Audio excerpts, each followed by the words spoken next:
नहीं रही इंदिरा हृदयेश। नमस्कार, मैं आपके साथ अर्चना कौशल। बुलेटिन की शुरुआत करेंगे इस बड़ी खबर और दुखद जानकारी के साथ। उत्तराखंड की नेता प्रतिपक्ष इंदिरा हृदयेश का दिल्ली में निधन हुआ। कल कांग्रेस की बैठक में शामिल होने के लिए दिल्ली आई थी। दिल्ली के उत्तराखंड सदन में इंदिरा हृदयेश ने अंतिम सांस ली। इंदिरा हृदयेश का पार्थिव शरीर उत्तराखंड ले जाने की तैयारी है। उत्तराखंड के कई बड़े नेताओं ने इंदिरा हृदयेश को श्रद्धांजलि दी। मुख्यमंत्री तीरथ सिंह रावत ने इंदिरा हृदयेश को श्रद्धांजलि दी। पूर्व मुख्यमंत्री त्रिवेंद्र सिंह रावत ने इंदिरा हृदयेश को श्रद्धांजलि देकर दुख जताया। वाकई में आज चाहे बात सत्ता पक्ष की हो विपक्ष की हो, सभी के लिए ये बेहद दुखद जानकारी है। इंदिरा हृदयेश अब उनके बीच नहीं रही, जो कि अपने बेबाक अंदाज के लिए, अपने राजनीति के लिए, अपने व्यक्तित्व के लिए जानी जाती थी और बहुत बड़ा नाम कांग्रेस का रही है, कांग्रेस का चेहरा रही है इंदिरा हृदयेश, जिनका निधन हो गया। तो वहीं पर बेहद दुखद समाचार मिला है। हालांकि मुख्यमंत्री तीरथ सिंह रावत और पूर्व मुख्यमंत्री त्रिवेंद्र सिंह रावत और बीजेपी के प्रदेश अध्यक्ष मदन कौशिक, तमाम बड़े दिग्गज नेता, राहुल गांधी, अखिलेश यादव, उत्तर प्रदेश के मुख्यमंत्री योगी आदित्यनाथ, हर दल, चाहे बात सत्ता पक्ष की हो विपक्ष की हो, सभी आज उनके ना रहने पर दुख जता रहे हैं। देखिए, ये अब लगातार जानकारी आपको देंगे कि आखिर किस तरह से सबने दुख जाहिर किया। सबसे पहले मुख्यमंत्री का ये ट्वीट आपको दिखा रहे हैं और ट्वीट कर मुख्यमंत्री पूर्व मुख्यमंत्री तमाम दिग्गजों ने दुख जताया है। ये ट्वीट भी आपको दिखा रहे हैं। लगातार जानकारी आपके साथ साझा करेंगे। 7 अप्रैल 1941 को इंदिरा हृदयेश का जन्म अयोध्या में हुआ। साल 2002 से 2007 तक उत्तराखंड सरकार में मंत्री रही। साल 1974 से 2000 तक यूपी विधान परिषद की सदस्य रही। साल 2000 में उत्तराखंड में विपक्ष की नेता बनी और उसी के साथ विधायक भी रह चुकी हैं इंदिरा हृदयेश।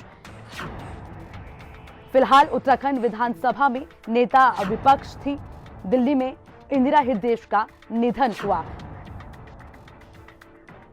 तो इंदिरा हृदयेश के अगर व्यक्तित्व की बात की जाए तो हर कोई उनके बेबाक अंदाज के लिए और जिस तरह से, जिस भावना से वो काम करती थी, और सभी उनके इस काम के, उनके बेबाक अंदाज के कायल थे, चाहे बात विपक्षी को हो या फिर सत्ता पक्ष की बात की जाए।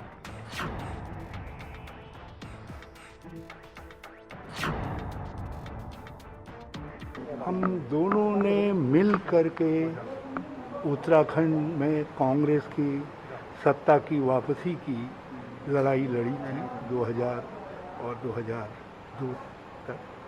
मैं कांग्रेस प्रेसिडेंट था, वो सीएलपी लीडर थी और रात दिन वो उनमें एक, जिसको कहते हैं, युवा उत्साह था और एक मार्गदर्शक भी थी, एक गार्जियन भी थी।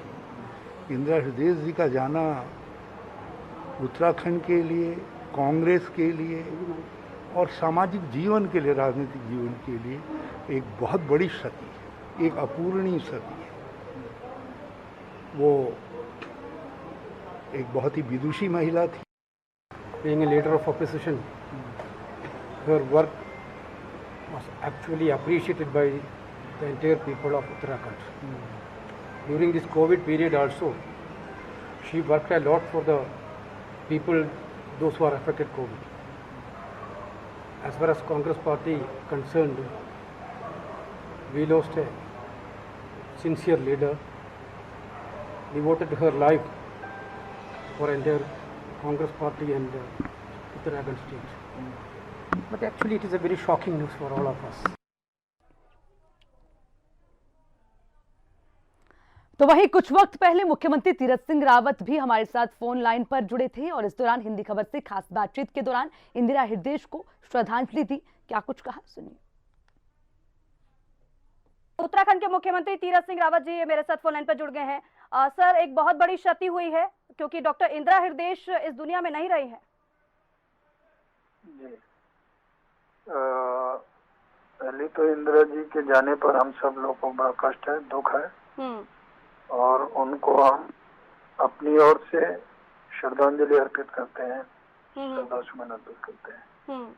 इंदिरा जी एक मास लीडर थी और उनका उत्तराखंड में बहुत बड़ा योगदान रहा और वो सत्ता में विपक्ष में दोनों जगह रहते हुए भी वो हर समय उत्तराखंड के विकास के लिए लगी रहती थी और मेरा संबंध उनका लखनऊ में जब मैं एमएलसी बन के गया जी तो उनके द्वारा हमें बहुत कुछ सीखने को भी मिला, जी।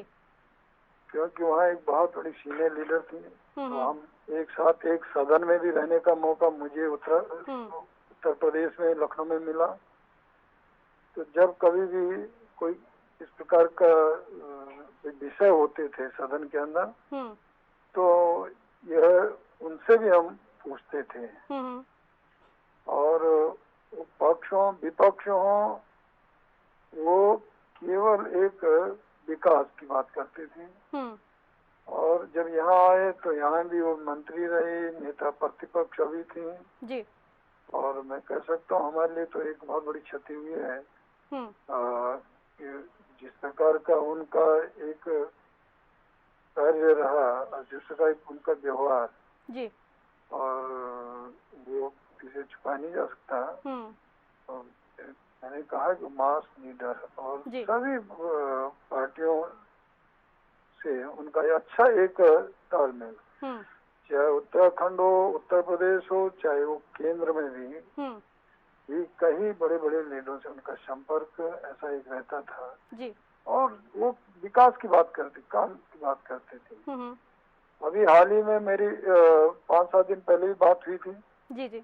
और जब उससे पहले भी लगातार बात हुई है, कई बार का दौर पे बातें होती थी।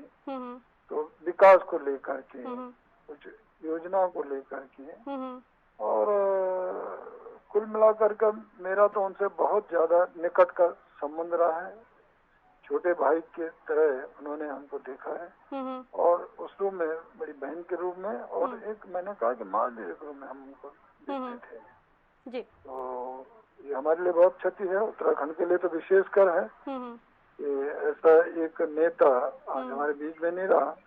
तो ये पूरे प्रदेश को उसकी क्षति और उनकी भरपाई है ना कैसे कर पाएंगे जी। मैं ऐसे उस पर उनको फिर पुनः अपनी श्रद्धा सुमन अर्पित करता हूँ आपके माध्यम से। जी सर, इसके अलावा भी आप बोल रहे हैं कि अभी कुछ दिन पहले ही उनसे आपकी मुलाकात हुई थी, विकास कार्यों को लेकर तो बातचीत हुई थी। सर अगर व्यक्तिगत की अगर बातचीत की बात करें तो किस तरीके से उनकी शैली रहा करती थी, क्या व्यक्तित्व उनका रहा था? देखिए मैंने कहा ना कि उत्तर प्रदेश से लेकर कर उत्तराखंड तक मेरा सदन के अंदर उनके साथ में एक रहना और मैंने बड़े निकटता से देखा है और उनकी कार्यशैली, उनका व्यवहार और केवल समस्याओं को लेकर के बोलना है ना और उसका समाधान जब तक न हो तब तक वो पूरी तरह लगे रहना, ऐसा उनका एक नेचर था, एक स्वभाव था। और वो चाहे पक्ष हो विपक्ष हो तब भी वो काम कराने में केवल जनता के लिए और प्रदेश के लिए में ये उनका रहता था। अभी भी मुझे पिछले दिनों कई चीजें बात होती कोविड के समय में दौर पर तो कई बातें होती थी। अभी हॉस्पिटल हमारे डीआरडीओ की ओर से हल्द्वानी में एक हफ्ते पहले उसका लोकार्पण हुआ, उसमें उन्होंने अध्यक्षता की थी वहाँ की हल्द्वानी की विधायक होने के नाते। मैंने तो उस समय भी उनसे बातचीत रूबरू वर्चुअल के द्वारा जुड़ना और एक रहा और फिर लगातार फोन होना, बातचीत होना, ये मेरा ये रहता था। तो वो अधिकतर वो समस्या के बारे में और उत्तराखंड के और विकास के ये रहता था, इस बारे में बातचीत होती रहती थी, अभी भी हुई थी। फिर कोविड से भी कैसे हमको निजात पाना, कैसे से तो जहाँ थोड़ा बहुत रहता था उससे भी हम लोग बातचीत करते थे। तो कई बार मैं उनसे कई बार पूछता भी था, जानकारी भी कई बार इस तरह की, क्योंकि उनका जो अनुभव था उस अनुभव को पूरी तरह मानते थे, लेते थे उसका। ये रहा जी। सर इसके अलावा क्योंकि आप बता रहे हैं कि कोविड से भी रिलेटेड उन्होंने आपको सुझाव भी दिए थे और क्योंकि महामारी भी बहुत बड़ी और ऐसे में उससे पार पाना भी बहुत मुश्किल हो गया, ऐसे में नेता प्रतिपक्ष के तौर पर वो अपना काम कर रही थी। लेकिन इसके अलावा सर अगर उनके व्यक्तिगत बातों को देखें, अगर उनके जीवन शैली को देखें, इसके अलावा क्योंकि सियासी तौर पर तो बहुत बड़ा नुकसान हुआ है, लेकिन व्यक्तिगत तौर पर क्योंकि नेता कह रहे हैं विपक्ष के कि उनका नुकसान हुआ है, और लेकिन इससे ये समझ में आता है कि वाकई में एक बहुत बड़ी नेता और एक बहुत बड़ी दिवंगत हमने उनको खो दिया है। मैंने पहले ही आपसे कहा कि वास्तव में बहुत क्षति हुई हमको उनके जाने से और उनके चले जाने से तो मैंने कहा ना कि इस प्रकार का एक व्यक्तित्व उनका था कि केवल प्रदेश तक ही नहीं था, उत्तर प्रदेश में भी उनके चाहने वाले ऐसे बहुत सारे नेता, बहुत सारे कार्यकर्ता, बहुत सारे ऐसे सामाजिक सोशल पार्टी के भी ऐसा वो उनकी एक पहचान थी, है ना। तो उत्तर प्रदेश जब शिक्षक संघ के भी नेता चुन के जाते थे, उनकी एक अपनी पहचान थी। बिल्कुल। तो उस क्षेत्र में भी, शिक्षा के क्षेत्र में भी उन्होंने एक अपनी अलग जगह थी। और बाकी उसमें तो था ही स्वाभाविक। तो मैंने कहा उनके जाने से, चले जाने से हमने बहुत बड़ा अपना नेता खोया है और इसकी क्षति निश्चित हमको हुई है और भरपाई इससे हुई, ये सब है। लेकिन जो उनका दृष्टिकोण था, जो उनका व्यक्तित्व था, अपने आप में बहुत बड़ा था, बहुत बड़ा। मैंने कहा ना कि बहुत सारी चीजें और केंद्र में, प्रदेश में, उत्तर प्रदेश में, बिल्कुल, ये सब उनका एक पहचान थी। बिल्कुल सर, व्यक्तिगत तौर पर भी एक बड़ी क्षति हुई है। बिल्कुल, वाकई में सर। बहुत शुक्रिया हिंदी खबर से बातचीत करने के लिए, आप हमारे साथ जुड़े और बातचीत की।